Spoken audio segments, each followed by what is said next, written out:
मोदी दुनिया को Republic day मनाकर क्या बताना चाह रहा है प्रैक्टिकली कि वो कितना जमहूरियत पसंद है, कितना डेमोक्रेसी को पसंद करता है, वहां पे जिसकी पॉलिसीज हैं वो जमहूरियत वाली। जो मोदी है, हिटलर के करैक्टर को आप मोदी का करैक्टर जो है वो समझ ले। मोदी जो कुछ है वो हिटलर ऐसा ही था। इंडिया को उनका रिपब्लिक डे पर विश करना चाहेंगे? हम बिल्कुल जरूर करें।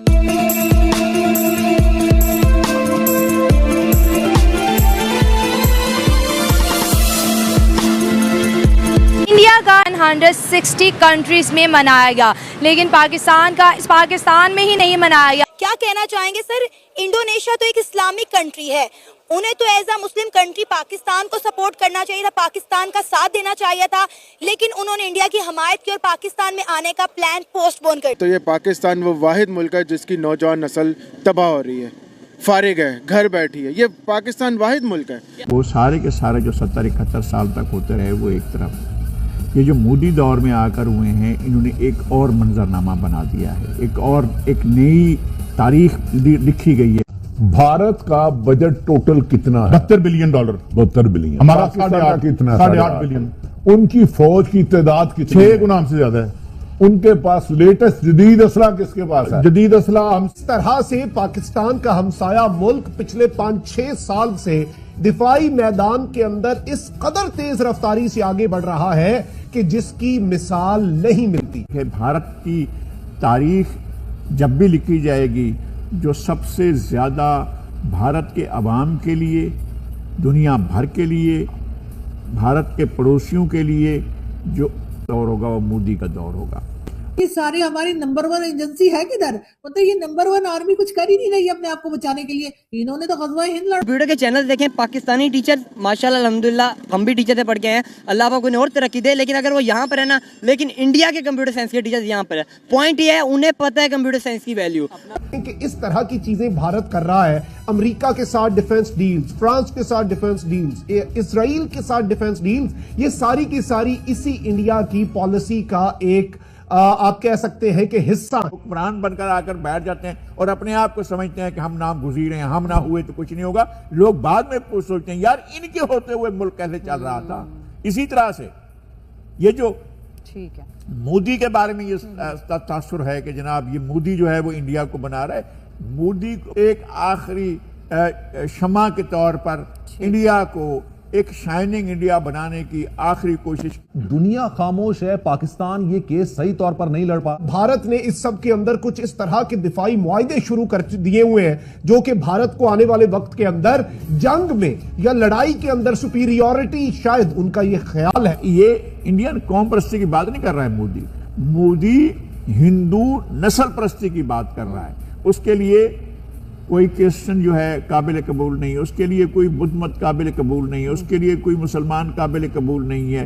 और वो एक तो ऐसे लोगों का अंजाम क्या होता है? अंजाम जो जंग अजीम हुई थी ऐसे थोड़ी हो गई थी। यानी दूसरी जंग अजीम जो उसका तो वाहिद सबब जो था वो तो हिटलर था। उस दौर का मोदी जो था वो हिटलर था और हिटलर ही उसका। आप यकीन करें हमारा मुल्क चल रहा है, ये अल्लाह की बहुत बड़ी नेमत है अल्हम्दुलिल्लाह, वरना इन्होंने कहीं का नहीं छोड़ा। भारत को उसको शाइन करते देखा, उसके पीछे सिर्फ मोदी जिंदाबाद। भारत ने पाकिस्तान से आखिरकार बदला ले ही लिया और वो बदला ये लिया है कि प्रेसिडेंट प्रबोवो सुबियांतो ने पाकिस्तान आना था, लेकिन वो नहीं आए।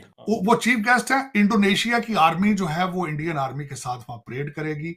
और जब वे बातें हो रही थी तो मुझे उस वक्त हिस्टोरिकली पता चला कि इंडोनेशिया को सबसे पहले उनको तस्लीम करने वाला कंट्री भी भारत था। कि जो उन्होंने अनाउंसमेंट की है वो उस पर पूरा उतर सकेंगे। 2047 या 2050 तक वो दुनिया की तीसरी बड़ी इकॉनमी बन जाएंगे जैसे वो ग्रो कर रहे हैं। मुझे तो लगता था इंडिया 32 में हो जाएगा, आप तो 47 कह रहे हैं। जैसे वो तरक्की कर रहे हैं दिन। इंडोनेशिया के प्रेसिडेंट ने 26 और 27 जनवरी को पाकिस्तान का विजिट करना था, लेकिन जब इंडिया को पता चला कि इंडोनेशिया के प्रेसिडेंट पाकिस्तान की विजिट पर जा रहे हैं तो इंडिया ने उन्हें मना कर दिया कि भाई अगर आप पाकिस्तान गए तो हम आपको इंडिया इनवाइट नहीं करेंगे, या तो आप पाकिस्तान जाए या तो आप इंडिया आए। और इंडोनेशिया ने इंडिया का साथ दिया और पाकिस्तान में आने से मना कर दिया है।